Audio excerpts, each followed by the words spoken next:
ये हमको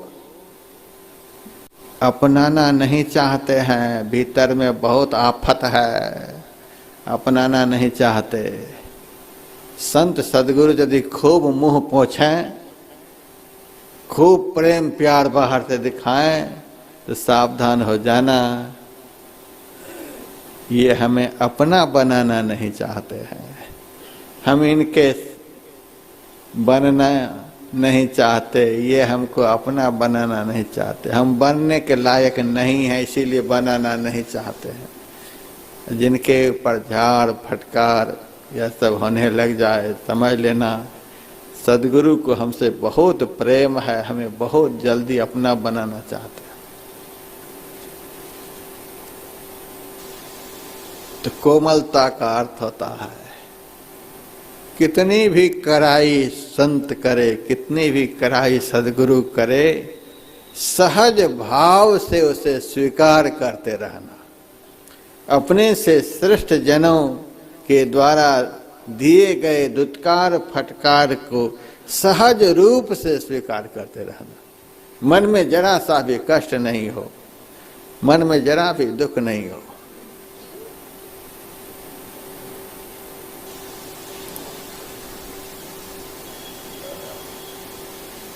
यही है कोमलता, यह है अमृत, यह सरलता, कोमलता, सहजता, यह साधक का बहुत बड़ा गुण है। यह अमृत के तरह आपके जीवन को अमर बना देगा।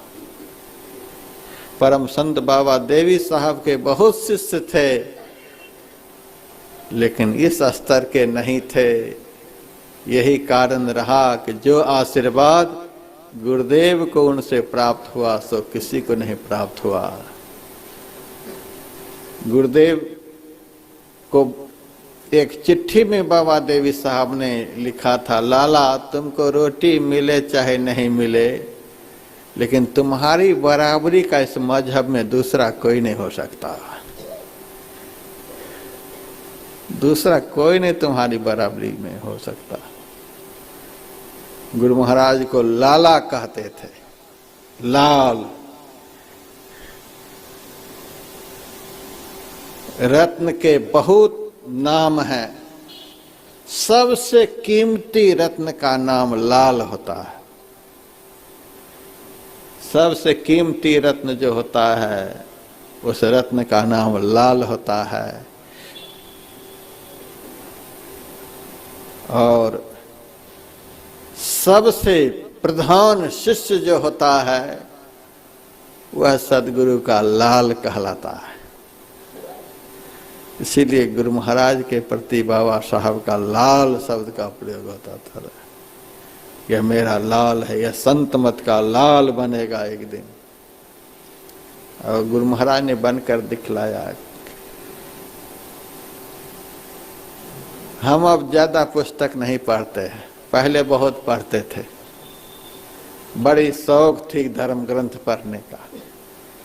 अब बस दिन रात जब भी मौका लगता है गुरु महाराज के एक प्रवचन निकाल कर पढ़ता हूँ, पदावली को निकाल करके पढ़ता हूँ, और गुरु महाराज का संपूर्ण जीवन चरित्र जो मैंने लीलामृत में लिखा है उसको पढ़ता हूँ। अब बहुत पढ़ लिया, अब गुरु महाराज के ज्ञान को पढ़ना है।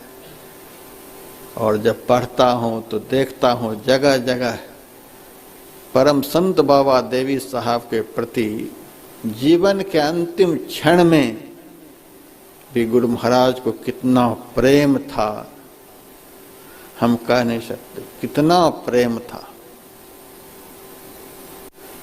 सन 1919 ईस्वी के 19 जनवरी को परम संत बाबा देवी साहब ने देह का त्याग किया था।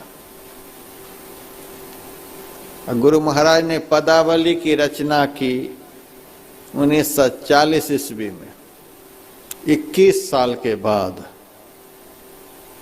उस पदावली में हम पढ़ते हैं, जागृत जिंदा सतगुरु जग में सब जिनको कर जोरा रे, बाबा सतगुरु देवी साहब जा पद को में ही चेरा रे, जागृत जिंदा सतगुरु जग में। 21 साल पहले बाबा देवी साहब ने देह का त्याग किया था, लेकिन गुरु महाराज उनके प्रति लिखते हैं जागृत जिंदा सतगुरु जग में। गुरु महाराज को कभी भी ऐसा महसूस नहीं हुआ कि बाबा देवी साहब हमारे साथ में नहीं है, कभी महसूस नहीं हुआ। यदि ऐसा महसूस होता तो जिंदा शब्द का प्रयोग कभी करते ही नहीं। हमारे गुरु महाराज को बाबा देवी साहब के प्रति कभी ऐसा महसूस नहीं हुआ कि बाबा साहब सो गए, हमें नहीं देख रहे कि मैं क्या कर रहा हूं। 24 घंटे हमारे गुरुदेव को ऐसा महसूस होता था कि बाबा साहब हमें देख रहे हैं, और बाबा साहब हमारे लिए सदैव जीवित हैं। सच्चा शिष्य वही है जो सदैव अपने सद्गुरु को इस रूप में देखे कि वो हमें देख रहे हैं, तो अपराध होना बंद हो जाएगा। सद्गुरु हमें सदैव देख रहे हैं, अपराध होना बंद हो जाएगा। अपराध वही शिष्य करता है जिनके अंदर में ऐसी श्रद्धा नहीं है कि देख रहे हैं।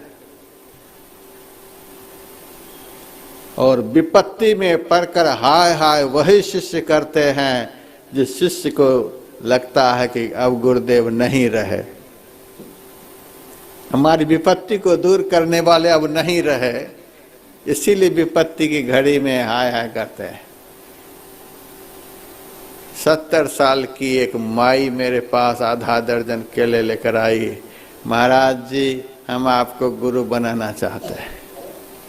मैंने कहा बुढ़िया हो गई हो, अब तक गुरु नहीं बनाई, अब मरने के समय आई है गुरु बनाने के लिए। अरे महाराज गुरु तो 3 बनाई, तो अब क्यों आई हो? तीनों गुरुजी मर गए। एक गुरुजी से दीक्षा ली थी, वो 4 साल के बाद गुजर गए। फिर दूसरे को बनाई, वो 3 साल रहे गुजर गए। तीसरे को बनाई, वो 10 साल में गुजर गए। मैंने कहा मेरा नंबर लगाने को आ गई हो।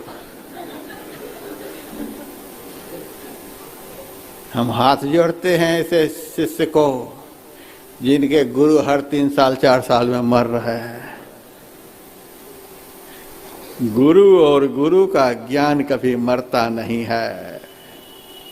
सच्चा शिष्य वही है जो सदैव गुरु और गुरु के ज्ञान को अमर मानता है।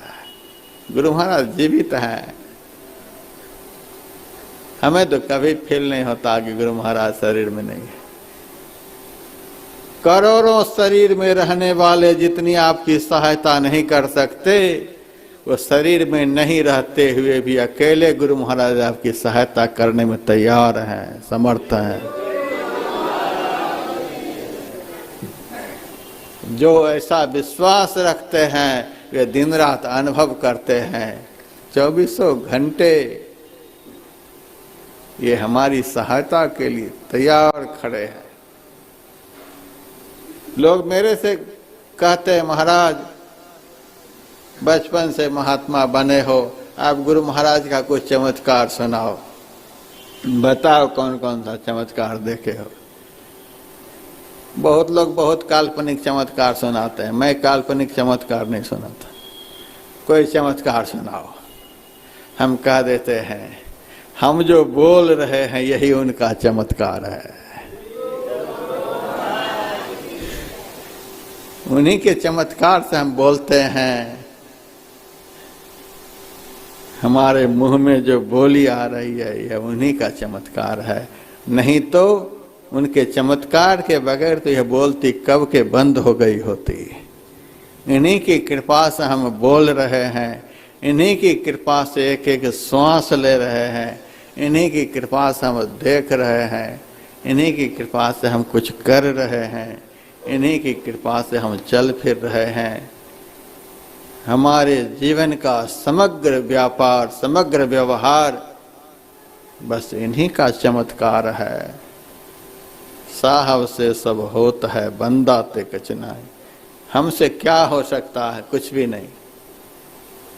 हमने जीवन में कुछ भी नहीं कर पाया, इसीलिए हमसे कुछ भी नहीं हो सकता।